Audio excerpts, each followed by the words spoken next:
Dans un paradis d'herbes vertes, d'arbres feuillus, des animaux s'ébattent en liberté. Au milieu du tableau, un magnifique pommier représente l'arbre de la connaissance auquel Dieu a interdit de toucher. Conseillée par un malicieux serpent cornu qui semble ricaner, Ève tend à Adam une belle pomme rouge. C'est le fruit défendu. Celui-ci, un peu interloqué, se gratte la tête avec naïveté. Doit-il ou ne doit-il pas désobéir à Dieu? Au premier abord, Lucas Cranach l'Ancien, l'ami de Luther, le peintre des austères héros de la Réforme, figure une scène des plus morales. C'est bien là l'origine du péché, cette notion centrale de la théologie luthérienne.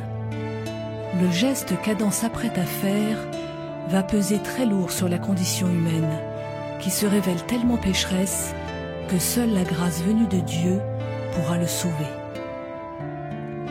Mais le tableau n'est-il qu'un cours de théologie? Tout empreint de la religiosité qu'il soit, Cranach peint aussi pour des princes allemands cultivés qui tiennent à leur vie de plaisir.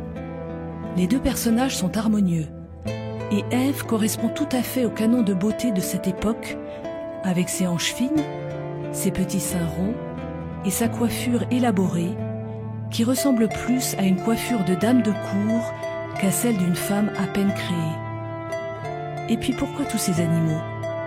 Si la présence du lion et de l'agneau vivant ensemble est traditionnelle pour dire la concorde universelle, que viennent faire les biches, les cerfs et le sanglier?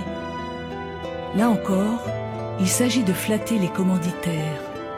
Ce sont tous des animaux que l'on chasse, jusqu'à la cigogne et au héron, qui étaient des mets de choix dans la gastronomie jusqu'au XVIIe siècle. Et le cheval blanc qui passe dans le fond évoque bien les plaisirs de la chasse.